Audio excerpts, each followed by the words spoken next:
Berjumpa lagi dengan Albara. Kita lanjutkan cerita bangkitnya Dataran Hitam. Jangan lupa share, like, komen dan subscribe. Bangkitnya Dataran Hitam bab 1911 rela mati. Apa? Pemimpin suku. Apa yang kamu bicarakan? Ini adalah kegilaan. Bunuh diri. Keempat tetua meneriakkan hal serupa hampir bersamaan sementara kelompok Minos memandang wanita cantik di puncak absolut level 89.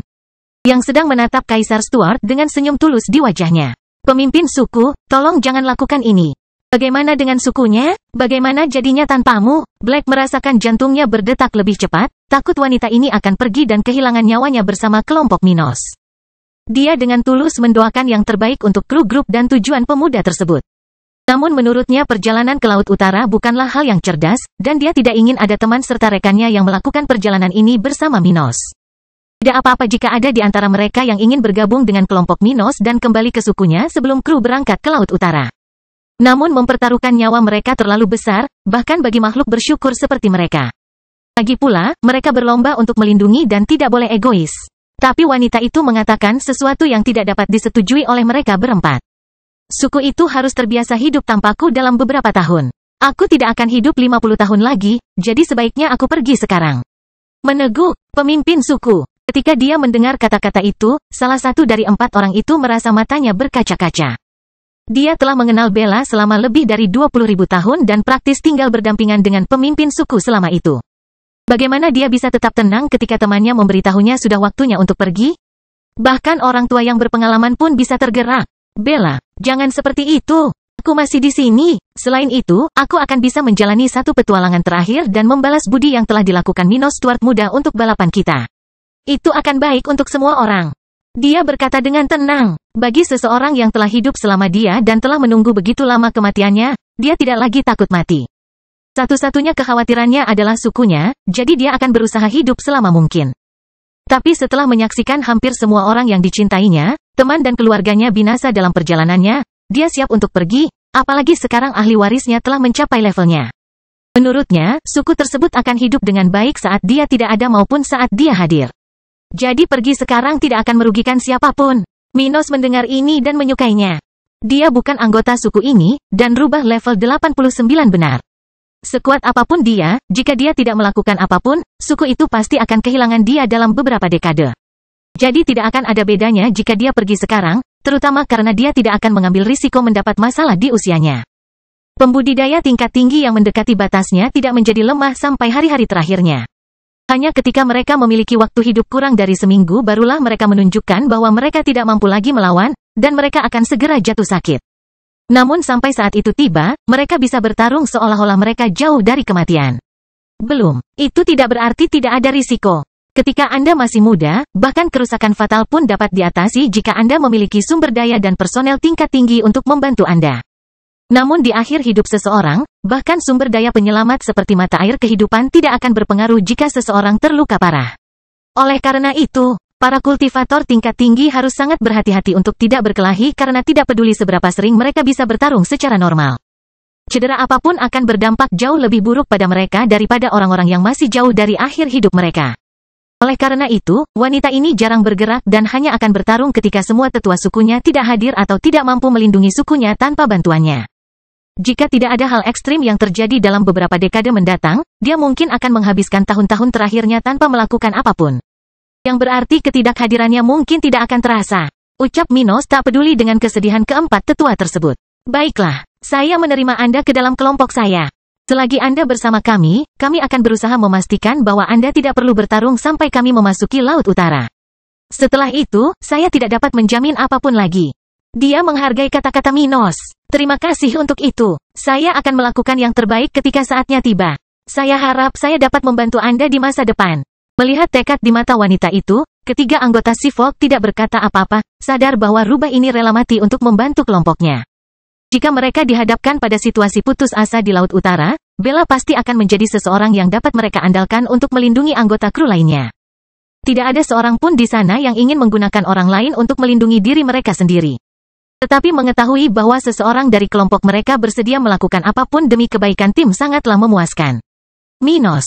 Black menatap pria berambut coklat itu, mengepalkan tinjunya saat sudah dalam wujud humanoidnya. Black, jangan bersikap seolah aku pasti akan mati. Jangan terlalu meremehkanku. Bella berkata dengan nada lebih kasar. Mungkin aku akan kembali dari Laut Utara. Kalau begitu jangan terlalu cepat menyatakan aku mati.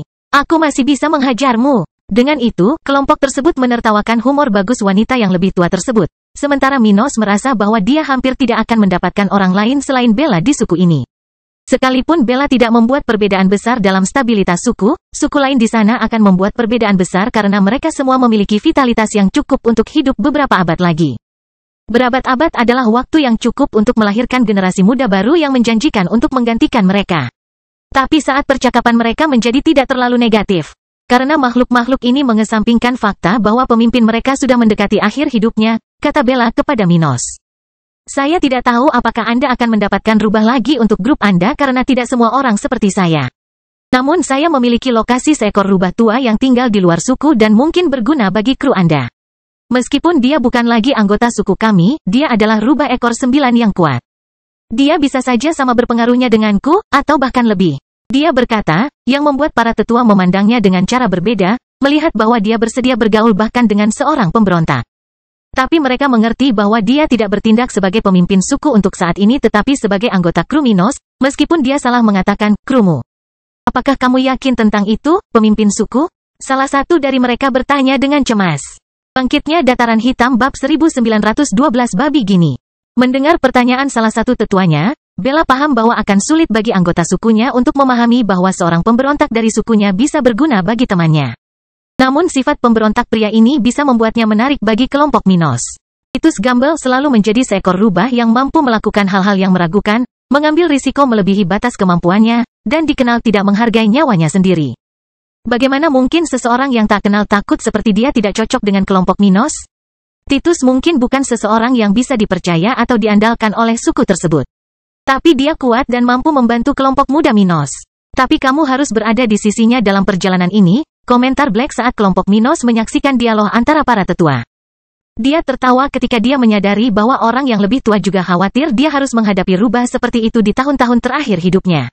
Jangan khawatir, saya tidak akan pernah membiarkan Titus kembali ke sukunya, tetapi saya tidak menganggapnya sebagai orang yang tak tertahankan atau tercela. Meskipun saya mengusirnya dari suku, kami pernah berteman, dan ini bisa menjadi kesempatan untuk memperbaiki keadaan di akhir hidup kami. Siapa yang Anda bicarakan? Gloria bertanya dengan rasa ingin tahu. Titus Gamble, seorang tetua kuno ras kita dari generasi pemimpin suku, jawab Black. Dia diasingkan dari sukunya beberapa generasi yang lalu ketika salah satu eksploitasi berbahayanya mengorbankan seluruh kelompok tetua, dan hanya dia yang kembali hidup. Kejadian itu pada akhirnya akan menimbulkan banyak masalah bagi kami. Ketika dia diusir dari sukunya, dia bahkan mencoba mengambil alih posisi pemimpin suku sehingga dia bisa terus bertindak, demi kebaikan rubah ekor 9, seperti yang dia katakan. Dalam beberapa hal, Titus memiliki gaya kepemimpinan yang mirip dengan Maximilian Flamen. Perbedaannya adalah ketika yang satu ingin mendominasi dunia, yang lain ingin menemukan cara untuk meningkatkan potensi genetik rasnya melalui petualangan dan eksperimen berbahaya.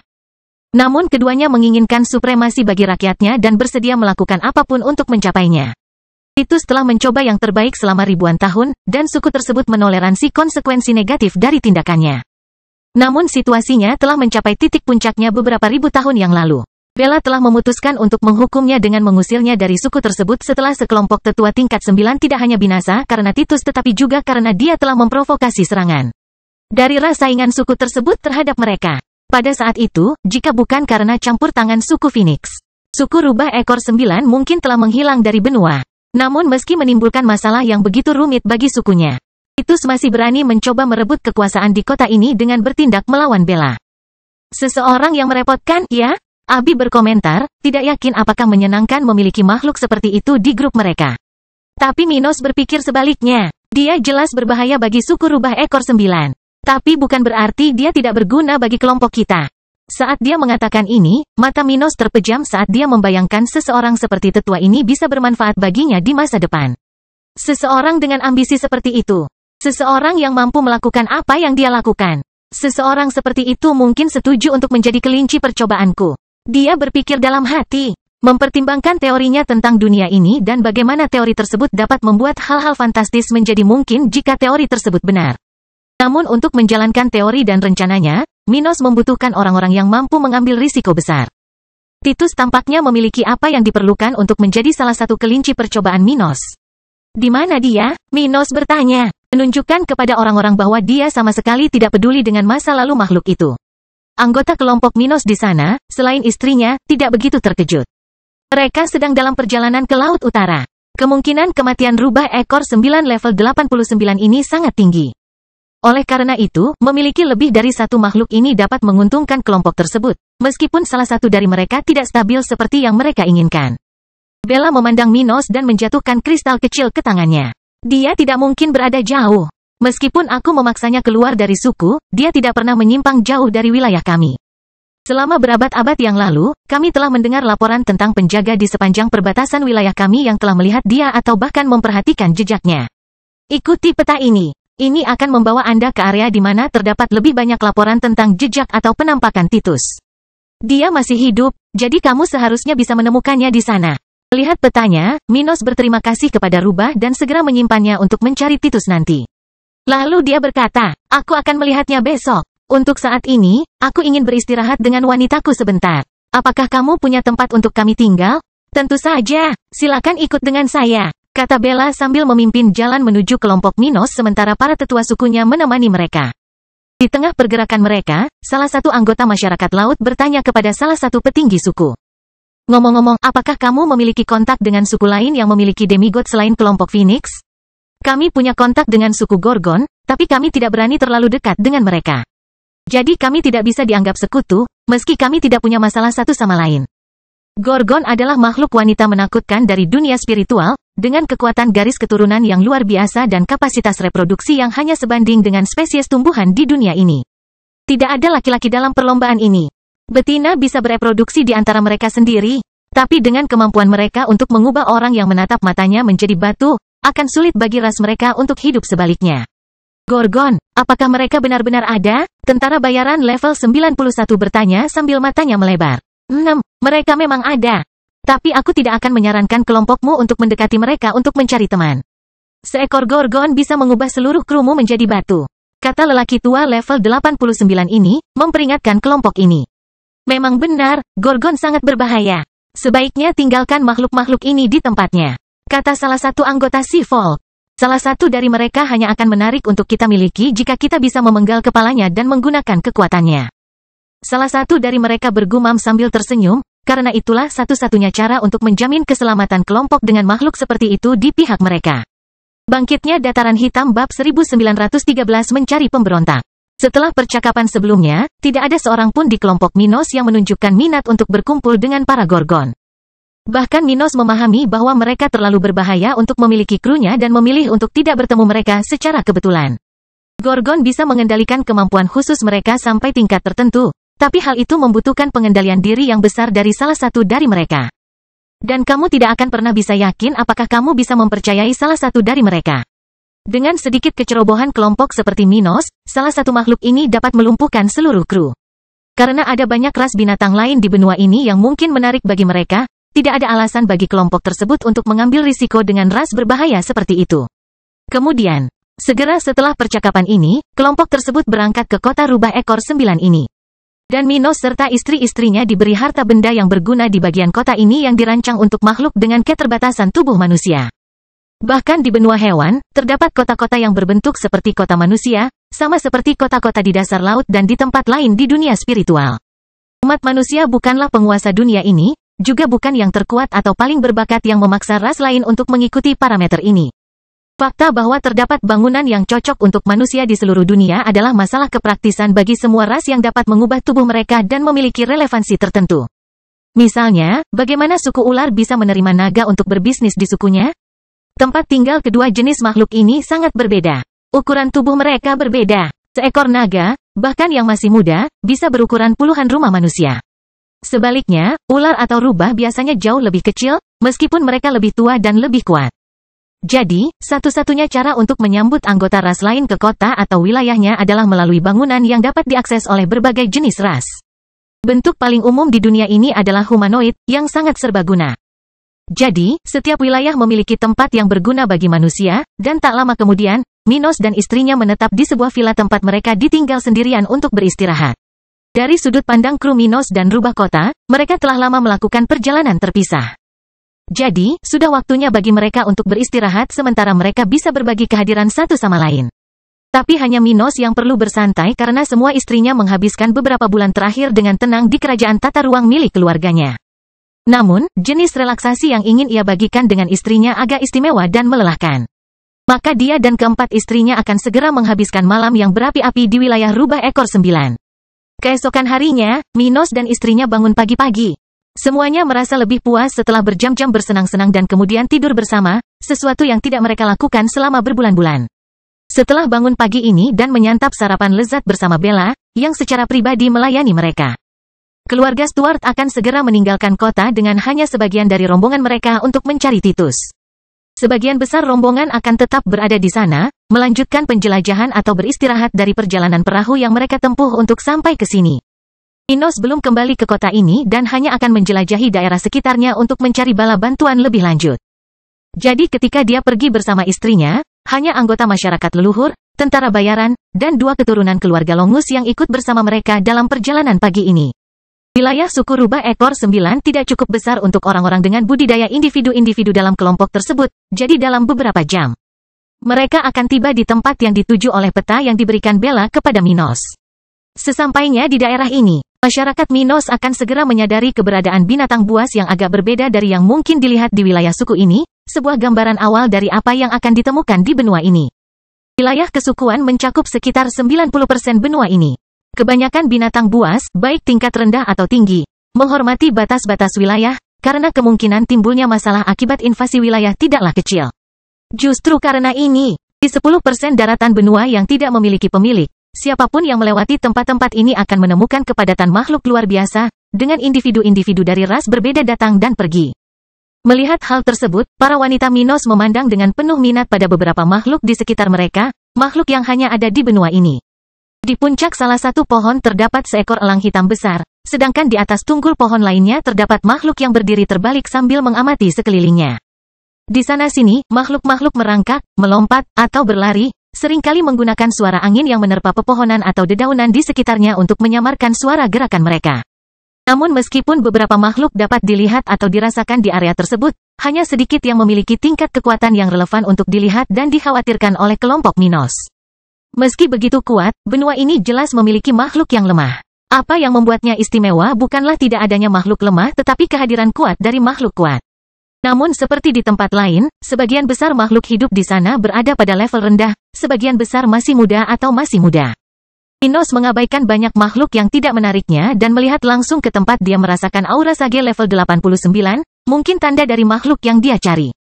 Ayo pergi, mungkin kita bisa menemukan Titus yang lebih tua lebih cepat dari yang kita duga. Ia berkata kepada warganya, yakin rubah itu masih hidup karena suku Bella masih memiliki benda yang menandakan status vital Titus.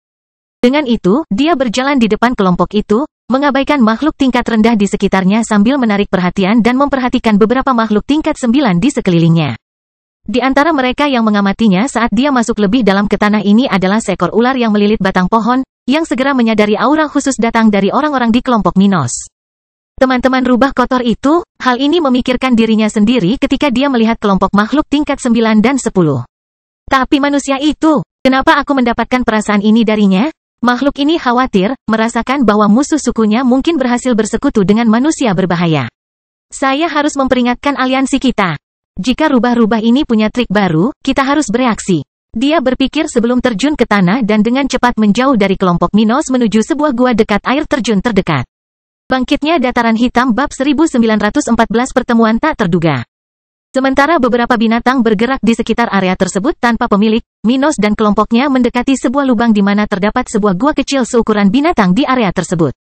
Sesampainya di sana, sementara anggota kelompok lainnya mencari-cari kemungkinan masalah. Minos melihat ke jalan setapak batu di depan pintu masuk gua kecil dan melihat jenis bulu yang sama di sana-sini. Bulu putih, itu mungkin dari rubah ekor 9 seusia Bella. Gloria berkata sambil melihatnya dan mencium aroma khas bulunya. Indera penciuman para sage sangat halus. Seseorang pada tingkat pemikiran ini atau lebih tinggi tidak perlu dekat dengan sesuatu atau seseorang untuk dapat mencium bau yang berbeda. Karena setiap makhluk memiliki aroma alaminya masing-masing, maka relatif mudah untuk mengidentifikasi asal aroma yang tertinggal pada sesuatu atau seseorang. Meskipun tidak ada indikasi lain bahwa ini adalah bulu rubah ekor 9, semua orang di kelompok Minos yakin bahwa kemungkinan besar ini adalah tetua yang mereka cari. Minos melanjutkan, merasakan ada makhluk level 89 di gua kecil ini. Namun, saat dia semakin dekat, dia bisa merasakan bahwa makhluk ini memiliki leher spiritual yang agak aneh bagi rubah ekor 9. Sama halnya setiap ras memiliki aroma uniknya masing-masing yang memudahkan untuk mengidentifikasi ras siapapun yang meninggalkan jejak tertentu. Setiap ras juga memiliki ciri-ciri yang membuat aura anggotanya relatif sama. Tentu saja, sebagaimana manusia memiliki bau yang berbeda, setiap makhluk dari ras yang sama juga memiliki aura yang berbeda. Namun seperti bau, aura makhluk satu ras juga memiliki beberapa kesamaan yang hanya dapat ditemukan pada ras tersebut. Misalnya, rubah ekor 9 adalah makhluk yang dikenal karena kekuatan mentalnya. Sementara itu, ular biasanya diasosiasikan dengan kekuatan beracunnya. Oleh karena itu, mudah untuk membedakan jenis aura kedua makhluk ini karena perbedaan besar dalam afinitas mereka. Ketika dia menyadari bahwa makhluk di dalam gua yang mungkin milik Titus memiliki aura yang sama sekali tidak sebanding dengan kekuatan rubah ekor 9. Minos segera memutuskan bahwa itu bukanlah targetnya. Berjaga-jagalah, ucapannya di benak orang-orang di kelompoknya, mengingatkan mereka bahwa ini bukanlah targetnya. Karena mereka mendekati makhluk ini, mereka harus 2 kali lebih berhati-hati dibandingkan jika mereka hanya pergi ke Titus. Saat mereka mengikuti rekomendasi Minos dan mendekati tempat itu bersamanya, yang lain dalam kelompok mereka menyadari perasaan tidak enak datang dari keberadaan di tempat itu. Saat Minos memasuki tempat itu mendahului orang lain, dia melihat sesuatu yang tampak seperti seorang wanita berdiri di dalam gua kecil. Yang memiliki beberapa benda aneh di sekitarnya yang tampak seperti laboratorium. Dia membelakanginya, tapi tetap saja, saat dia melihatnya, Minos tidak ragu-ragu dan melompat mundur, merasakan hawa dingin menjalari seluruh tubuhnya. Kembali, dia berteriak sebelum merekomendasikan, jangan lihat wajahnya, itu. Para anggota si Volk sangat cepat memahami berbagai hal dan segera menyadari bahwa ada Gorgon di sana. Brengsek, apa yang dilakukan anggota ras itu di sini? Bukankah ini wilayah Phoenix? Salah satu dari mereka bertanya kepada teman-temannya ketika makhluk yang membelakangi pintu keluar gua itu menoleh untuk melihat ke arah pendatang baru. Ia memiliki ular, bukan rambut, wajah sempurna yang akan membuat siapapun tersesat. Namun mata oranye berdenyut yang lebih mirip titik magma daripada mata makhluk hidup. Tubuhnya sangat mirip dengan manusia, dan dia memiliki payudara penuh tanpa menutupi puting merah jambunya. Tapi begitulah akhir dari kecantikannya, karena di bawah pinggangnya, bukan di kakinya, ada ekor ular yang tebal dan panjang, setidaknya sepanjang 2,5 meter. Kemudian dia membuka mulutnya dan tersenyum ketika dia melihat kelompok aneh itu mundur, memperlihatkan giginya yang setajam silet tetapi juga lidah bercabang di mulutnya. Ya ampun, betapa tidak sopannya kamu, dia berkomentar ketika dia meninggalkan bagian dalam gua dan dengan cepat berhadapan dengan sekelompok binatang laut dan darat serta manusia. Apakah aku pantas mendapatkan perlakuan seperti ini tanpa melakukan apapun padamu? Dia bertanya kepada mereka, tetapi nadanya lucu, yang memberitahu mereka semua bahwa ada senyuman di bibirnya. Namun tak satu pun dari kelompok Minos yang berani memandangnya, karena tahu jika mereka melakukannya, mereka bisa berubah menjadi batu. Bahkan yang terkuat di antara mereka pun bisa membuat sebagian tubuhnya membatu. Seseorang dapat melindungi dirinya dari makhluk ras ini dengan energi spiritual. Namun, selain kekuatan bawaan dari anggota ras ini dapat mempengaruhi bahkan mereka yang lebih kuat dari mereka, hal itu juga dapat merusak bagian tubuh dan jiwa targetnya. Jika tidak bisa membatu seluruh tubuh musuh, kekuatan ini bisa membatu pada bagian yang lebih kecil. Hal ini dapat merusak struktur spiritual seseorang sampai pada titik di mana hal tersebut dapat berubah dari menghambat kemajuan masa depan mereka menjadi melumpuhkan targetnya secara spiritual. Sadar akan risiko semacam ini. Bahkan para demigod level 91 dalam kelompok tersebut tidak melihat wajah wanita itu tetapi hanya mengamati tangan dan kakinya untuk menentukan bagaimana dia akan bertindak melawan mereka. Siapa kamu? Apa yang kamu lakukan di wilayah Phoenix? Pemimpin masyarakat laut bertanya sambil mengedarkan energinya, siap bertindak jika perlu. Wilayah Phoenix? Dia bertanya sambil tertawa. Woman of the Sea Folk, kamu tidak mengerti bagaimana pembagian kekuasaan di benua binatang.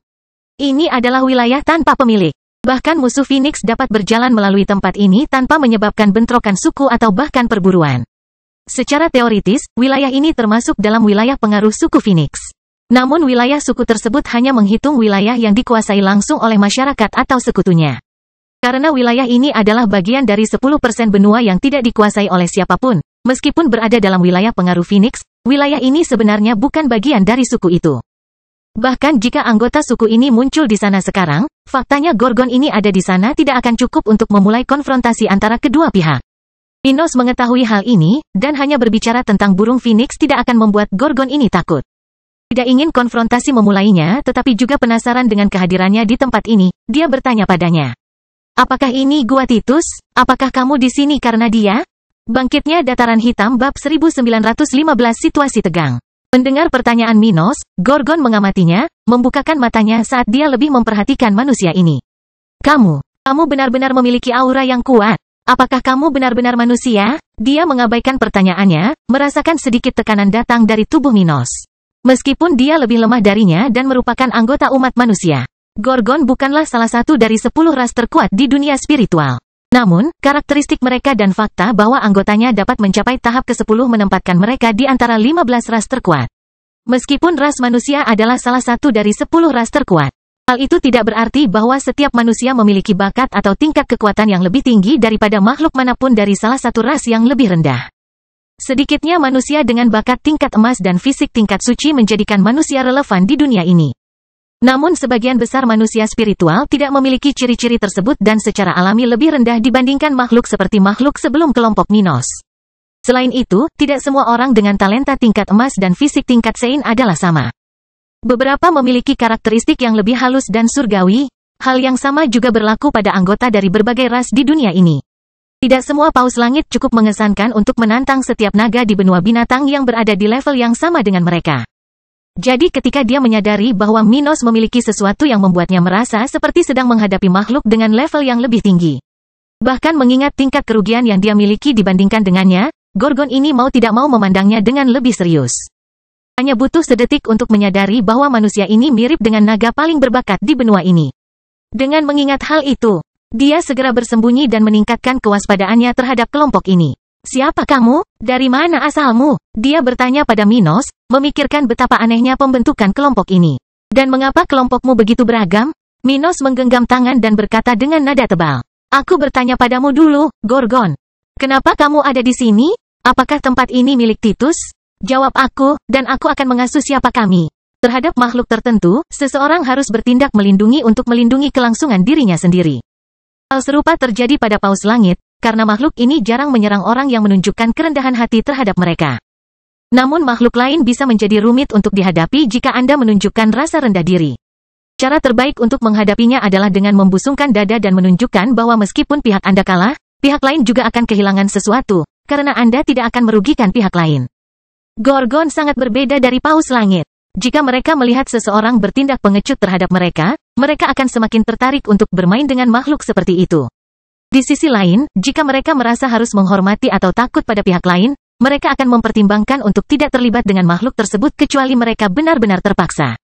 Gorgon sangat cerdas dan tidak akan mempertaruhkan nyawanya untuk hal-hal yang tidak perlu seperti masalah dengan kelompok tak dikenal yang tidak ingin menghadapinya. Kemudian dia melangkah mundur, meski aura mengerikannya dan ular di kepalanya tetap dalam posisi terjang. Aku mengincar rubah tua itu. Kita sudah sepakat, tapi dia tidak menepati kesepakatannya. Jadi itu benar-benar dia. Apakah kamu tahu di mana kita bisa menemukannya? Minos bertanya ketika orang-orang di kelompoknya menyadari bahwa tempat ini memang milik Titus. Giliranmu untuk menjawab, manusia. Dia berkata, menunggu untuk mengetahui siapa orang-orang ini. Minos tahu dia harus kuat menghadapi makhluk berbahaya seperti itu, tapi dia tidak bisa begitu saja menuntut sesuatu dan tidak memberikan imbalan apapun. Jadi dia menjawabnya, saya dan istri saya berasal dari kerajaan Dataran Hitam. Kami sedang dalam perjalanan untuk membentuk kelompok yang kuat untuk pergi ke Laut Utara. Laut Utara, ekspresi Gorgon berubah ketika dia mendengar ini, memahami mengapa ada begitu banyak makhluk dari ras berbeda dalam kelompok ini. Apakah mereka idiot yang mencari kematiannya sendiri? Pikiran ini terlintas di benaknya sementara dia tidak bisa menahan diri untuk sedikit lengah. Hal ini menjelaskan keberadaan makhluk laut dalam kelompok ini di benua binatang, namun juga menjelaskan mengapa kelompok ini begitu beragam, bahkan di antara ras binatang. Mereka pasti merekrut karena Gorgon ini juga bisa mencium aroma ras lain yang berasal dari makhluk tersebut. Ya, Laut Utara, Minos membenarkan. Itukah sebabnya kamu menginginkan Titus? Apakah kamu ingin merekrutnya? Dia menyadari apa yang mereka inginkan. Ya, dia sepertinya mendekati akhir hidupnya dan memiliki sifat eksploratif. Dia pasangan yang cocok untuk kita, kata Minos. Bukankah bisa menepati janji dan kontakmu juga berguna untuk grupmu? Bajingan itu berjanji padaku untuk menyelesaikan masalah beberapa minggu yang lalu, dan aku belum mendengar kabar baik darinya. Aku pergi mencarinya tapi tidak menemukan apapun. Bajingan itu telah melarikan diri. Jadi kamu tidak tahu di mana dia? Jika aku melakukannya, dia pasti sudah berubah menjadi batu sekarang. Dia berkata dengan marah, tapi dia tidak benar-benar merencanakannya. Titus bersedia bereksperimen pada semua spesies makhluk. Meskipun ada perbedaan penting antara dirinya dan makhluk dari ras lain, penemuan apapun yang ia buat dengan makhluk dari ras lain dapat menjadi contoh jalan yang harus ia ikuti. Dia berani menghubungi siapapun yang bersedia memberikan bahan untuk dikerjakan dan baru-baru ini membuat kesepakatan dengan Gorgon ini untuk anggota tubuh ras itu. Sebaliknya, dia harus memenuhi janjinya kepada Gorgon ini, sesuatu yang belum dia lakukan dan akan merugikan makhluk ini. Bajingan itu tidak membuang tubuh perempuan jalang itu, dan sekarang aku dicari karena pembunuhan. Dia berpikir dalam hati, menantikan reuninya dengan Titus. Jika dia tidak bisa membantuku keluar dari kekacauan ini, aku bersumpah akan mengubahnya menjadi batu. Sementara itu, Minos dan orang-orangnya tidak tahu bagaimana hubungan Gorgon dan Titus. Tetap saja, sekarang mereka melihatnya dengan memastikan bahwa tempat ini adalah miliknya. Dengan pemikiran tersebut, mereka memiliki jalan yang harus diikuti untuk menemukan individu ini. Namun sebelum mereka meninggalkan area tersebut, Gorgon bertanya kepada mereka, "Apa yang akan kamu lakukan? Apakah kamu tidak akan merekrutku?" Mendengar keheningan mereka, dia tertawa. Menyadari bahwa mustahil bagi kelompok manapun dengan level yang begitu dekat dengannya untuk tinggal bersamanya. Tidak masalah, tapi kamu harus berhati-hati, bukan hanya aku yang mencari Titus. Dan kuharap kamu tidak lokasi sebelum aku dipasang. Kalau kamu ketemu, kemungkinan besar akan ada masalah. Dengan kata-kata itu, dia menghilang dari sana, bergerak cepat ke tempat yang dia pikir akan menemukan targetnya, meninggalkan kelompok Minos yang menatap ke tempat dia menghilang. Bangkitnya Dataran Hitam bab 1916 Musuh Suku. Beberapa hari kemudian, setelah pertemuan aneh dengan Gorgon, kelompok Minos terus menyelidiki keberadaan Titus di daerah tanpa pemilik di dekat wilayah Rubah Ekor 9. Tidak banyak yang terjadi dalam beberapa hari terakhir, dan mereka belum bertemu dengan Gorgon atau makhluk kuat lainnya yang umum di benua ini. Untuk pencarian mereka telah menemukan beberapa jejak Titus dan sedang mengejarnya. Namun, mereka tidak tahu pasti seberapa dekat mereka dengan Rubah, hanya saja mereka semakin dekat dengannya setiap hari. Kelompok itu tidak mau menyerah dalam pencarian saat ini. Minos merasa bisa menggunakan Titus, tidak hanya dalam eksplorasi Laut Utara tetapi juga untuk beberapa eksperimen setelah dia mencapai level 90. Untuk saat ini, dia tidak mau menyerah untuk menemukan binatang buas ini dan mengundangnya untuk bergabung dengan kelompoknya. Namun seiring berjalannya waktu, hal itu mungkin berubah. Minos bertanya-tanya berapa lama dia bisa tinggal di tempat ini sebelum kembali mencari sekutu di benua itu. Tidak ada gunanya menghabiskan waktu berbulan-bulan mencari Rubah level 89. Namun tanpa berpikir panjang untuk menyerah sekarang, Minos dan kelompoknya ternyata lebih dekat dengan Titus daripada kira-kira mereka. Pada titik tertentu di hutan paling selatan benua binatang. Tidak jauh dari suku Rubah Ekor 9, sesosok makhluk tua, yang saat ini dalam bentuk humanoid, perlahan-lahan bergerak di salah satu pohon di dataran. Di kawasan ini, puluhan ribu kilometer persegi bertebaran tidak beraturan dengan beberapa pohon yang tingginya bisa mencapai ratusan meter, banyak di antaranya merupakan tumbuhan tingkat tinggi. Namun betapapun dilindunginya mereka, bahkan makhluk hidup tumbuhan pun memiliki batasnya. Ketika mereka mati, mereka meninggalkan bangunan tingkat tinggi yang sempurna untuk tempat persembunyian atau bahkan tempat tinggal makhluk humanoid. Tepat di dalam bangkai pohon megah yang masih berdiri, terdapat tempat yang tampak seperti laboratorium, dibangun di tengah pohon. Di mana orang akan sulit diawasi bahkan jika Anda mengamati sekeliling. Di sana, seorang pria berambut putih dengan kerutan di sekitar matanya memiliki senyuman aneh di wajahnya saat dia berjalan ke tempat makhluk setengah humanoid. Setengah ular bersandar di atas meja dengan beberapa rantai terpasang di atasnya. Di kepalanya ada penutup mata yang menutupi matanya, sementara ular di kepalanya terus-menerus berusaha menyerang lelaki tua itu. Sayangnya, mereka tidak cukup besar untuk menghubunginya. Rubah tua terkutuk, kamu akan membayarnya, makhluk itu berkata ketika dia merasakan sakit yang luar biasa di perut, tempat luka yang dalam telah terbuka. Laki tua itu mengabaikannya, terbiasa dengan ancaman yang selalu ia terima dari kelinci percobaannya. Dia menatap wajahnya dan tertawa. Berapa banyak yang tahu seperti apa rupa Gorgon? Sangat sedikit, tapi dia adalah salah satu dari mereka. Saat dia menatap wajahnya lagi, tak mau dia merasa nyaman dengan dirinya sendiri karena telah mengatasi tabu memandang seekor Gorgon. Baginya, memandangnya dan tidak berubah menjadi batu seperti menamparkan wajahnya. Namun ketika dia mengalihkan perhatian dari makhluk ini, dia melihat sekeliling. Di mana terdapat potongan-potongan mayat makhluk dari berbagai ras lain, tetapi juga beberapa makhluk yang masih hidup, menunggu dia untuk bekerja dengan mereka. Nona Gorgon, tidakkah Anda melihat bahwa apa yang saya lakukan untuk Anda adalah hal yang baik? Dia berkata sambil menggunakan tongkat untuk berjalan di sekitar labnya. Kamu seharusnya mati beberapa minggu yang lalu. Duniksa memberikanmu meringkuk untuk membuang tubuhmu. Tapi aku seolah-olah tetap hidup. Bukan hanya itu, tetapi jika kamu selamat dari eksperimenku, kamu mungkin membuat pengkhianatan yang signifikan. Saat dia mengatakan ini, dia memiliki semangat yang belum pernah terjadi sebelumnya dalam kata dia. Hampir sampai pada titik tampil di depan makhluk ini dan makhluk tawanan lainnya di laboratoriumnya. Kalian semua harus berterima kasih padaku. Aku adalah penyelamat kalian. Tanpa aku, kalian semua akan mati. Apalah artinya sedikit rasa sakit jika dibandingkan dengan ketiadaan kematian? Dia bertanya dengan keras sambil mengambil tabung berisi suatu zat. Kenapa kamu tidak melakukannya pada dirimu sendiri, bajingan? Gorgon bertanya, mencium racun yang digunakan bajingan itu untuk menyerang tubuhnya. Jika saya melakukan itu, siapa yang akan melakukan eksperimen saya? Dia tertawa sebelum memasukkan selang ke dalam mulut makhluk itu yang bisa turun ke perut, memasukkan racun spesialnya ke dalam dirinya.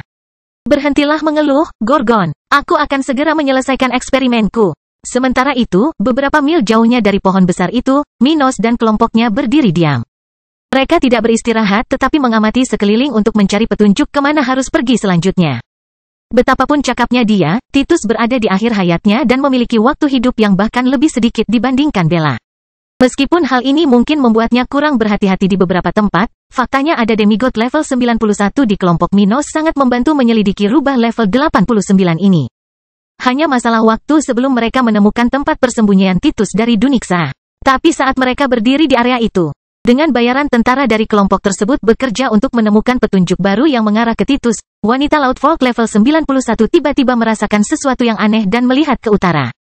Beberapa binatang mendekati posisi kita. Tingkatkan kewaspadaanmu. Kita punya waktu kurang dari 20 detik sebelum mereka tiba. Dia berkata sambil melihat ke utara. Segera setelah kata-katanya, seluruh kelompok Minos mengubah postur mereka dan berbalik ke arah utara. Para wanitanya dengan cepat berdiri di tengah-tengah rakyatnya saat mereka mengedarkan energi mereka. Saat manusia di sana mengaktifkan avatar jiwa mereka, sekelompok ular tingkat 10 muncul dari arah yang telah diperingatkan oleh wanita berkulit kebiruan itu. Ular. Gloria melihat makhluk-makhluk yang mendekati mereka dalam formasi. Mereka jelas tidak hanya lewat saja. Makhluk-makhluk ini ada untuk mereka. Melihat bagaimana mereka berjalan menuju posisi tanpa ada niat untuk berhenti, Minos menyadari bahwa ini bukanlah upaya dialog melainkan sebuah serangan. Sudah lama sekali saya tidak menilai daging ular, sepertinya ada orang bodoh yang datang membantuku mengubah hari ini. Minos berkomentar agar semua orang di area itu mendengarnya saat dia melihat dua jenis ular yang tiba di sana, satu dari perlombaan terbatas pada level 89. Di samping yang lain yang bisa mencapai tahap ke-10. Akar cerita ini berasal dari novel Bin asal-usulnya. Bangkitnya Dataran Hitam bab 1917 Barbecue tak terduga. Setelah mendengar komentar Minos, seekor ular level 92 yang memimpin kelompok musuh menyampaikan jelek saat dia menuju ke kelompok musuh ini. Apakah kelompok ini yang kamu ingat kepada kami? Dia menanyakan yang terlemah dari kelompok 20 ular ini, 8 sage level 89, 6 demigod level 90, 4 level 91, dan 2 level 92. Kata salah satu ular level 89. Ya, senior, saya memperhatikan mereka beberapa hari yang lalu. Mereka berteman dengan suku rubah ekor 9. Dan dari isi tubuh mereka hari itu, saya tahu kelompok mereka pasti lebih kuat dari yang ada di depan kita. Ini sangat serius. Seekor ular level 91 berkata kepada rakyatnya. Suku kita mendapat banyak tekanan dari suku Phoenix akhir-akhir ini. Jika salah satu dari burung-burung terkutuk itu menjadi kuat dengan makhluk seperti itu, kita mungkin akan segera menghadapi kepunahan. Masa-masa sulit sedang mendekati dunia spiritual. Semua ras kuat di dunia itu sudah merasakan bahwa sesuatu akan terjadi, dan mereka menjadi lebih defensif dalam menghadapi bahaya atau masalah yang biasanya tidak terlalu mengganggu mereka. Seseorang akan khawatir tentang saingannya yang membentuk aliansi dan tumbuh lebih kuat kapan saja. Namun saat ini, keadaan menjadi lebih serius bagi semua suku di benua binatang karena semua suku ini menjadi lebih khawatir tentang masa depan. Ketika sumber daya menjadi langka, mereka yang mempunyai kontak dan pengaruh terbaik akan memiliki peluang terbaik untuk mendapatkannya. Pada saat itu, mereka yang tertinggal akan kalah dalam perlombaan untuk bertahan hidup, dan bahkan jika mereka selamat, mereka mungkin akan sangat lemah. Khawatir tetangga mereka ini menjadi lebih kuat, suku ular yang lebih lemah di antara kedua ras ular ini pun meminta bantuan sekutunya untuk menjalin hubungan dengan kelompok Minos. Selama mereka membatasi potensi rubah ekor 9, mereka dan seluruh sekutu mereka dapat melangkah lebih jauh di masa-masa sulit yang akan menimpa dunia ini. Dengan itu, Makhluk-makhluk itu tidak segan-segan menyerang kelompok Minos dengan keahliannya begitu mereka bertemu dengannya, tidak ingin berbicara atau bahkan berhati-hati. Jika jumlah mereka lebih banyak, misi mereka tidak akan berakhir dengan pelestarian ini. Jadi mereka harus membunuh mereka dengan cepat untuk mengejar yang lain dan mengakhiri segala kemungkinan memperbaiki kondisi suku rubah ekor 9. Melihat ular-ular itu beberapa menyerang dari mereka, beberapa sudah menyemburkan bisa dan bentuk kekuatan beracun lainnya ke arah mereka. Kelompok Minos tidak ragu-ragu untuk menyerang mereka dengan kekuatan yang begitu mereka lihat. Bunuh bajingan itu! Salah satu tentara bayaran berteriak, mengabaikan musuh setingkatnya untuk berperang bersama sekutunya melawan musuh terkuat. Seekor ular level 91 tertawa ketika dia melihat makhluk level 89 menyerang mereka, tidak memahami apa yang terjadi dengan makhluk tersebut. Aku akan membunuh mereka dalam satu gerakan. Dia berteriak dengan nada yang menakutkan, sementara para demigod di kelompok Minos melihat kedua demigod level 92 di tim itu. Saat satu pihak menyerang pihak lain, Minos menghilang dari tempatnya berada dan muncul di depan sekelompok monster musuh, dengan cepat membawa mereka ke dalam jangkauan teknik dan kemampuannya. Ketika mereka tidak menduganya, makhluk-makhluk ini merasakan kemampuan bawaan gelap Kaisar Stuart dan merasakan level manusia ini tiba-tiba naik hingga mencapai level 85. Menyadari hal ini, beberapa makhluk memperhatikan kata-kata Minos sebelumnya. Sialan, orang ini bahkan belum. Salah satu dari mereka hendak berteriak ketika Minos tiba-tiba menggunakan kemampuan yang lain. Tatapan naga, ke-20 ular itu segera merasakan tekanan spiritual yang kuat dalam kesadaran mereka saat serangan tak terlihat terbang ke arah dua musuh terkuat Minos. Sementara itu, beberapa dari mereka merasakan tubuh mereka membeku di tempat ketika beberapa bila energi membelah ruang, datang dari berbagai arah menuju titik vital mereka. Meneguk, seekor ular level 91 merasakannya dan menyadari bahwa semua sage spiritual dalam kelompoknya bernafas karena gerakan sederhana yang dilakukan manusia level 83 yang saat ini berada di level 85. Bagaimana bisa? Tapi bahkan dia dipengaruhi oleh skill Minos. Saat dia melihat serangan tentara bayaran level 89 datang ke arahnya semakin cepat, dia tidak bisa melakukan apapun untuk membela diri. Tidak mati akibat serangan pertama Minos sudah menjadi pencapaian besarnya. Namun meski selamat, mentalnya terkena dampak yang ekstrim. Ketika pedang tata ruang juga menyerangnya, dia berakhir dalam situasi di mana dia hanya bisa menyaksikan salah satu musuhnya melancarkan serangan mematikannya. Dua demigod level 92 dari kelompok lawan terkena pukulan terberat dari serangan Minos. Rasakan ketakutan yang begitu besar di hati mereka hingga mereka membayangkan diri mereka menyusut di depan manusia ini. Mereka sekitar 10 kali lebih besar dari Minos, bahkan dibandingkan dengan ukuran tubuhnya dalam bentuk proyeksi keselamatan. Meski begitu, pada saat itu, mereka merasa seolah-olah tiba-tiba menjadi ular kecil di hadapan seekor naga raksasa. Saat Minos memandang mereka, mereka merasa mata dan tubuhnya seolah-olah membesar, dan nyawa mereka kini ada di tangan. Tidak mungkin, salah satu dari mereka ingin berteriak tetapi ditahan oleh kekuatan aneh, dia hanya bisa menyaksikan Minos dan kru keluarga Stuart mengirimkan seluruh kelompoknya. Sementara itu, serangan dari para demigod dalam kelompok Minos mengenai titik vital musuh mereka, bersamaan dengan serangan lebih lanjut dari Kaisar Stuart sendiri. Menggunakan seni melahap, gravitasi caotik, segel ilahi, dan pedang tata ruang, Minos dengan cepat menimbulkan luka serius pada dua demigod level 92. Membuka peluang signifikan bagi pasukannya. Waktunya berevolusi, Minos memejamkan dalam pikiran makhluk itu. Menggunakan mimpi tak terbatas untuk menunjukkan apa yang akan dia dan teman-temannya lakukan segera, mewujudkan besar di mana mereka akan memakan tubuh semua makhluk itu. Namun sebelum makhluk itu sempat bereaksi terhadap penglihatan yang begitu mengerikan, seseorang membelah jantungnya menjadi dua, dan dia tersingkir tanpa banyak kesulitan. Hampir 1 menit setelah satu kelompok menemukan kelompok lainnya. Orang-orang dalam kelompok Minos telah dibantu olehnya dengan menerima sementara peningkatan level yang dihasilkan oleh basis budidaya monster musuh level 89 dan 90 yang dengan mudah dipengaruhi oleh Kaisar Stuart. Karena mereka tidak lagi lemah, bahkan tanpa bantuannya, mereka dengan cepat menggunakan banyak kelebihan mereka untuk melambangkan kelompok ular. Membunuh semua makhluk level 91 dan 92 dalam waktu singkat. Wanita Minos bahkan tidak perlu berakting bersama grup kali ini. Mereka hanya diam dan mempertahankan posisi bertahannya. Aksi kelompok mereka begitu cepat dan efektif sehingga keanggotaan Ruth tidak diperlukan. Melihat hal tersebut, Isabella berkomentar kepada suaminya. Kamu telah menjadi sangat kuat, Minos. Tapi apa yang akan kita lakukan dengan tubuh-tubuh ini? Ini mungkin akan membuat kita mendapat masalah dengan para tetua yang lebih kuat dari suku-suku ini. Ayo kita makan, kata Minos serius. Itu akan membuat binatang buas ini berpikir 2 kali sebelum memutuskan menyerang kita hanya karena hubungan kita dengan suku setempat. Bangkitnya Dataran Hitam bab 1918 menarik perhatian. Betapapun brutalnya usulan Minos, itu adalah praktik umum di dunia spiritual. Ketika dua pihak terlibat dalam konfrontasi, terutama antara makhluk dari ras yang berbeda, sangat umum bagi pihak yang menang untuk memaksakan tubuh pihak yang kalah. Binatang melakukan ini terhadap binatang lain dari ras yang berbeda dan terhadap manusia, dan manusia juga melakukannya terhadap binatang. Tapi ada kasus binatang dari ras yang sama dengan saingannya, yang lebih umum terjadi di antara binatang. Bahkan kasus manusia membakar manusia lain pun ada, meski sangat jarang. Ketika Minos menyarankan hal ini, kelompoknya tidak memikirkan hal yang aneh, dan segera, tentara bayaran di sana menyiapkan api di puncak besar, beberapa dari mereka sudah memotong mayat. Membuang bagian yang tidak berguna, dan dengan cepat menyiapkan yang bisa dimakan. Anda tidak perlu menjadi juru masak spiritual untuk mengetahui cara menyiapkan hidangan.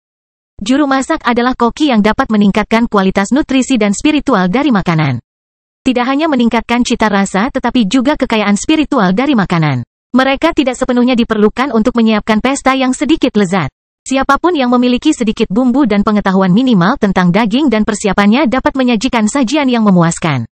Dalam waktu kurang dari 10 menit, 3 api besar berkobar dengan tusukan panjang daging ular, sementara anak buah kelompok Minos sudah mengukir sisa-sisa makhluk yang membunuh kelompok mereka.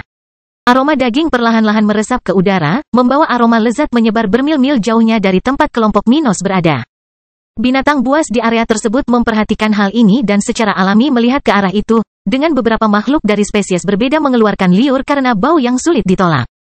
Meneguk, seekor katak raksasa di tepi kolam dekat area yang ditumbuhi pepohonan mengendusnya dan mencium bau khas daging ular.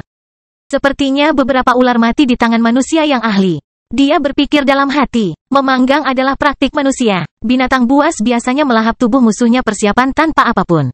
Dengan mencium aroma khas yang menyebar, makhluk itu dan beberapa makhluk lain disadarkan bahwa itu adalah ulah manusia. Tapi tidak ada yang berani mendekati mereka pada awalnya. Berani menyalakan api dan memanggang daging ular suku-suku yang berada di sekitar kawasan ini tentu membutuhkan keberanian atau kekuatan yang besar. Bahkan salah satu anggota suku makhluk mati ini menyadari apa yang terjadi dan berkeringat dingin karena takut tetapi juga marah pada manusia tersebut. Memangsa musuh adalah praktik umum, tapi itu adalah tanda rasa tidak menghormati yang ekstrim, cara untuk mengatakan bahwa satu pihak lebih unggul dari yang lain, dan sebagainya. Dengan melakukan hal tersebut secara terang-terangan, kelompok Minos sedang memprovokasi kedua suku ular yang menyerang kelompoknya. Kurang ajar kau, kamu akan membayarnya. Bajingan, saya akan melaporkan ini kepada suku. Seekor ular lemah yang berada di dekatnya menjadi marah dan kembali ke rumahnya untuk menyampaikan informasi ini kepada rakyatnya. Di sisi lain, di dalam pohon tempat Titus melakukan eksperimennya. Merasakan bau khas di udara, Titus segera menghentikan aktivitasnya dengan kelinci percobaannya dan melihat ke arah kelompok Minos. Bau ini, dia mengenali aroma spesimen dari suku saingan suku rubah ekor 9 dan langsung menjadi penasaran. Anda tidak bisa mengetahui tingkat kematian hanya dengan mencium aroma barbecue. Meskipun mayat-mayat ini dan musuh yang mungkin bersiap untuk melahapnya pada saat itu kemungkinan besar kuat.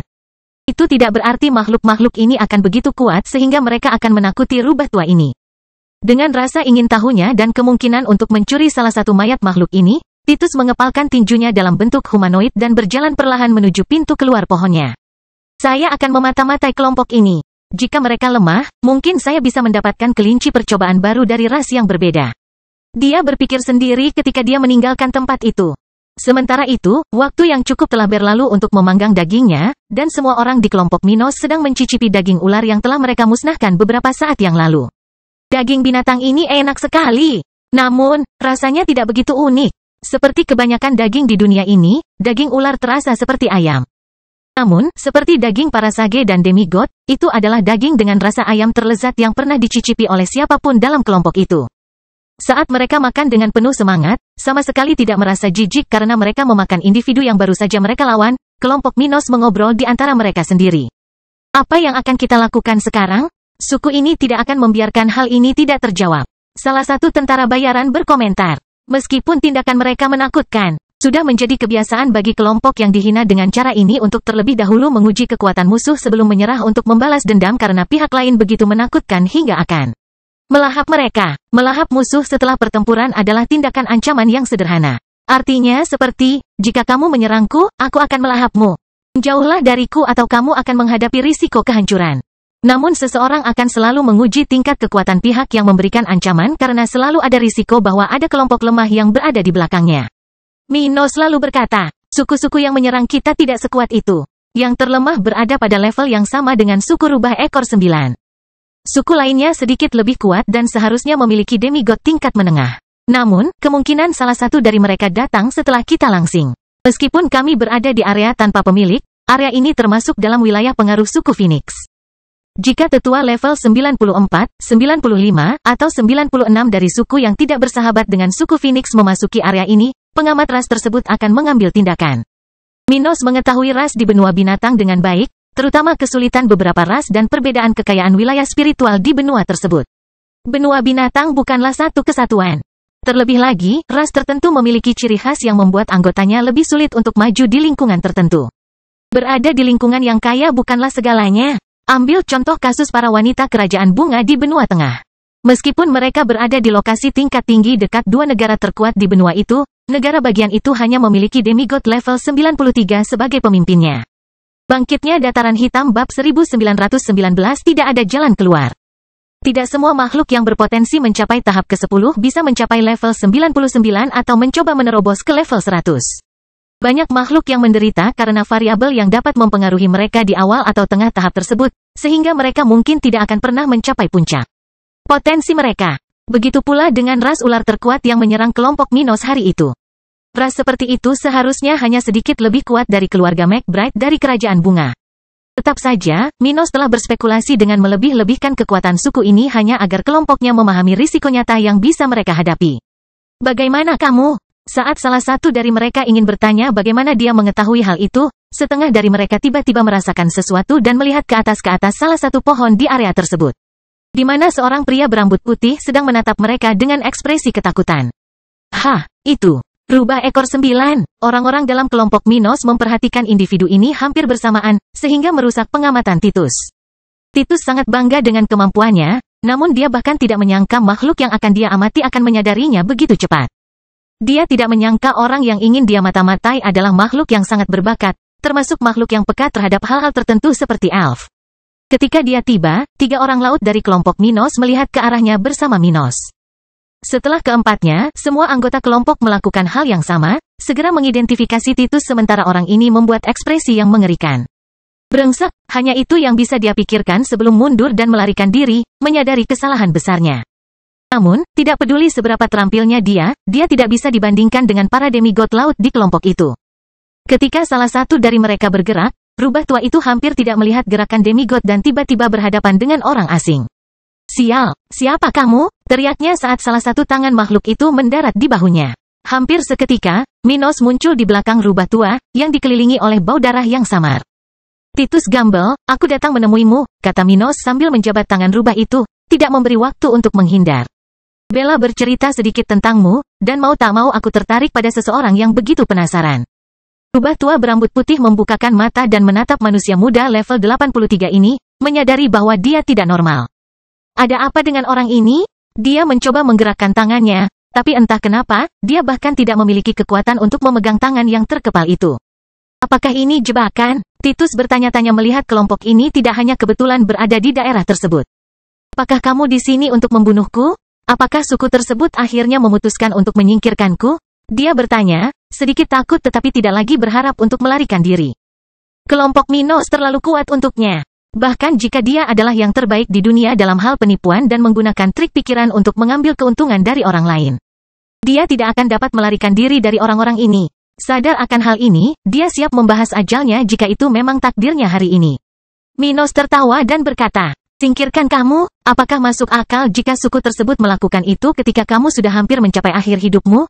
Titus, aku di sini karena aku bersiap pergi ke Laut Utara untuk menjelajahi tempat berbahaya itu. Jangan sia-siakan tahun-tahun terakhirmu di tempat ini. Datanglah bersama kelompokku dan gunakan sedikit waktumu yang tersisa untuk melihat dunia ini lebih dalam. Setelah mendengar nada bicara Minos dan isi kata-katanya, Titus secara alami membentuk ekspresi aneh. Jika kelompok ini ingin memaksanya pergi ke Laut Utara, itu sama saja dengan suku yang menyingkirkannya. Dia tahu bahwa dia tidak bisa memperlakukan makhluk-makhluk ini dengan santai. Dia tidak bisa menolak mereka begitu saja jika mereka ada di sana untuk mengundangnya. Laut Utara, dia tertawa sinis. Mengapa bunuh diri lebih baik daripada mati di tanah sementara saya mencari kebenaran tentang pemetaan? Minos tidak langsung menjawabnya. Dia mendistorsi ruang dan muncul bersama individu ini di dekat tempat kelompoknya dan api unggun di area tersebut berada. Dengan Titus di depannya, Minos akhirnya melepaskannya dan memberikan tusukan daging pada rubah. Titus, apakah bertahan dalam beberapa tahun lagi kamu akan menemukan sesuatu yang tidak dapat kamu temukan seumur hidup? Minos sedang melakukan perbaikan, menyentuh titik lemah rubah. Bersikap gigih itu baik, tapi mempertahankan melakukan kesalahan yang sama seumur hidup itu terlalu berlebihan. Bukan begitu, ada saatnya Anda harus berubah dan melihat segala sesuatunya secara berbeda. TSK, itu masalahku. Jika aku sampai kehilangan nyawaku karena suatu kesalahan, itu adalah sesuatu yang hanya mempengaruhiku. Kenapa kamu repot-repot? Titus tidak menyukai kata-kata Minos. Dia telah hidup untuk mencoba menemukan metode untuk mengubah potensinya, untuk meningkatkan tidak hanya batas kemampuan tetapi juga seluruh rasnya. Sayangnya, warisan dewa pun tidak berhasil untuk mereka. Warisan dari keahlian level 100 dapat mengubah bakat orang yang memilikinya. Tapi ada syaratnya agar bisa berhasil.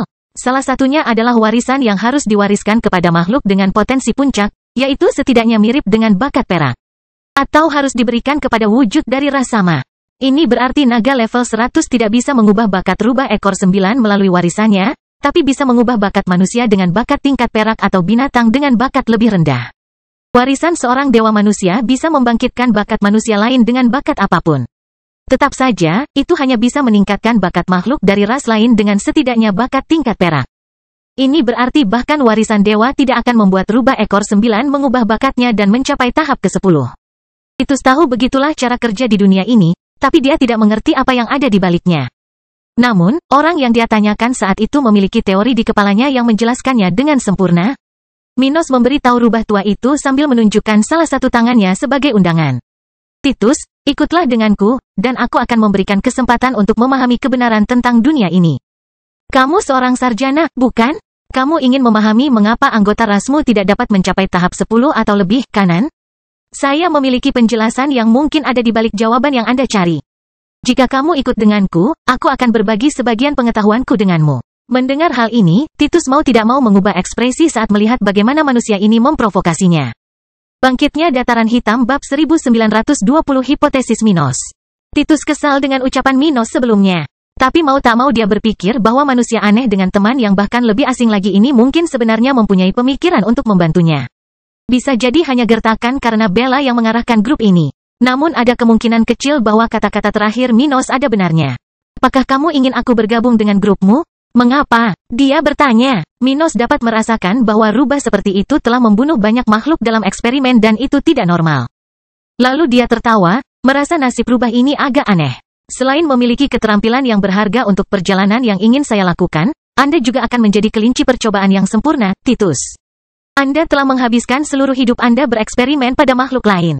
Sudah saatnya Anda mengalaminya sendiri, bukan? Jangan khawatir, saya tidak akan memaksa Anda melakukan apapun.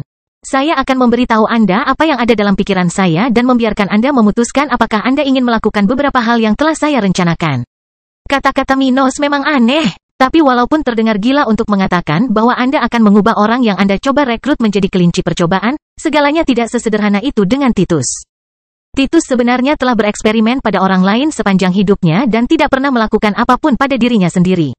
Tapi itu bukan karena dia punya rasa menjaga diri yang menghalanginya mengambil risiko atau semacamnya. Apa yang telah dia lakukan kepada orang lain sepanjang hidupnya adalah hal-hal yang ingin dia lakukan pada dirinya sendiri jika dia yakin bahwa dia memiliki cara untuk mengembangkan pengetahuannya. Lebih lanjut setelah bereksperimen pada dirinya sendiri. Tapi karena dia tidak pernah punya orang yang bisa dia percayai untuk mengendalikan eksperimen sehingga dia mengambil risiko seperti itu. Dia merasa dia tidak bisa mengambil risiko karena dialah satu-satunya di sukunya yang melakukan pengembangan. Dia tidak bisa mengambil risiko seperti itu. Namun bukan berarti dia tidak mempunyai apa yang diperlukan untuk melakukannya jika kondisinya tepat. Jadi ketika dia mendengar perkataan Minos, dia tidak menganggapnya seaneh orang-orang di kelompok Kaisar Stuart sendiri. Dan apa yang bisa kamu tawarkan padaku? Pengetahuan apa yang kamu miliki sehingga membuatmu berpikir aku tertarik untuk menyerahkan nyawaku di tanganmu? Titus bertanya. Minos lalu berkata, saya mempunyai teori yang menjelaskan mengapa beberapa makhluk dapat mencapai tahap 10 dan bahkan level 100 sementara yang lain sama sekali tidak mampu melakukannya. Ini bukan hanya perbedaan bakat. Ini adalah masalah yang berkaitan dengan struktur makhluk-makhluk ini. Mereka tidak memiliki bentuk yang memungkinkan mereka terhubung dengan bentuk kekuatan yang lebih tinggi. Dia bercerita sedikit tentang teorinya hanya untuk membuat Titus penasaran. Masalah yang menghalangi ras seperti Titus untuk berevolusi dan mencapai titik baru bukanlah karena mereka kekurangan bakat. Bentuk kekuatan, esensi, tubuh, tidak sesuai dengan bentuk makhluk lain yang kompleksitasnya lebih tinggi. Misalnya, membayangkan sebuah stop kontak listrik. Sebuah soket dapat memiliki beberapa kemungkinan masukan, dan jika Anda memiliki adaptor, Anda dapat menyambungkan berbagai jenis perangkat, bahkan dengan masukan yang berbeda. Namun, jika Anda tidak memiliki adaptor, soket tersebut mungkin tidak dapat dihubungkan ke perangkat eksternal yang dapat menyediakan esensi akhir yang diperlukan untuk berkembang secara kualitatif. Singkatnya, teori Minos menyatakan bahwa masalah dengan ras terbatas seperti rubah ekor 9 adalah bahwa makhluk mereka tidak memiliki adaptor atau esensi akhir yang memungkinkan mereka mengakses tingkat yang lebih tinggi. Sepanjang hidupnya, Titus bertanya-tanya apa yang ada di balik masalah ini. Namun dia tidak pernah mempertimbangkan hipotesis Minos. Baginya, permasalahan tersebut terkait dengan suatu bentuk kekuatan yang tidak dapat diserap oleh anggota rasnya. Itu sebabnya dia mencari ras yang berbeda, apakah mereka bisa mencapai tahap 10 atau tidak, untuk mencari berbagai bentuk energi dan energi yang cocok dengan rakyatnya. Namun dia tidak pernah mempertimbangkan kemungkinan bahwa mereka kekurangan sesuatu yang memungkinkan mereka terhubung dengan bentuk energi khusus ini. Mengingat hal itu, Titus mau tidak mau tertarik dengan kata-kata Minos. Tidaklah cukup baginya untuk menerima hipotesis Minos sebagai benar. Dia bahkan tidak mengenal mereka untuk memasak. Tetapi mendengar satu kata dari Kaisar Stuart sudah cukup untuk mengalihkan perhatiannya dari kelompok di sekitarnya sejenak untuk membiarkannya. Perbedaan bentuk. Jika itu benar, tidak ada gunanya mencari bentuk energi lain. Tak satu pun dari mereka akan kompatibel dengan kita jika kita tidak memiliki cara untuk terhubung dengannya. Dia berpikir sendiri ketika dia melihat kata-kata Minos. Jika Minos benar, semua penelitiannya akan sia-sia, dan dia harus memikirkan cara baru untuk menyelidikinya. Namun dengan hanya tersisa beberapa dekade sebelum kematiannya, Titus mau tak mau membayangkan bahwa ia tidak akan punya waktu. Jika dia benar, aku akan mati mengetahui tanpa apakah itu mungkin atau tidak. Hal yang terjadi padanya bukanlah kematian, melainkan mengetahui bahwa seluruh hidupnya tidaklah berguna. Bahkan jika dia mati, dia tidak akan terlalu terharu jika dia bisa meninggalkan sesuatu untuk generasi mendatang untuk melanjutkan apa yang dia tinggalkan. Titus yakin cepat atau lambat, seseorang akan menemukan beberapa informasi yang telah dia sebarkan ke seluruh benua ini tentang banyak eksperimennya. Kemudian, jika semuanya berjalan lancar, seseorang mungkin akan menggunakan teorinya untuk mengembangkan metode yang berpeluang besar berhasil dalam meningkatkan potensi makhluk hidup, mungkin mengubah sejarah suku rubah ekor 9. Itulah tujuannya, untuk meningkatkan status rasnya. Namun jika dia salah, hal itu tidak akan pernah terjadi. Menghadapi kemungkinan ini dan tidak adanya waktu untuk mengembangkan landasan baru untuk belajar dan bereksperimen dari awal, ia merasa harus mengambil risiko. Baiklah, saya setuju untuk bergabung dengan grup Anda jika Anda memberi saya akses ke semua yang Anda ketahui. Saya ingin tahu dari mana Anda mengemukakan teori ini, bukti-bukti Anda, dan kemungkinan eksperimen. Saya juga ingin bebas keluar kapan saja. Dia berkata dengan serius, menakut-nakuti tentara dengan bayaran yang tidak begitu yakin bahwa rubah ini akan bergabung dengan mereka. Saya tidak ingin terjebak dengan kelompok Anda jika hipotesis Anda kemungkinan besar salah. Minos yakin dengan teorinya sejauh ini dan tidak menolak permintaan ini. Itu bisa dilakukan. Tapi segala sesuatu yang kamu hubungi atas namaku, kamu harus merahasiakannya.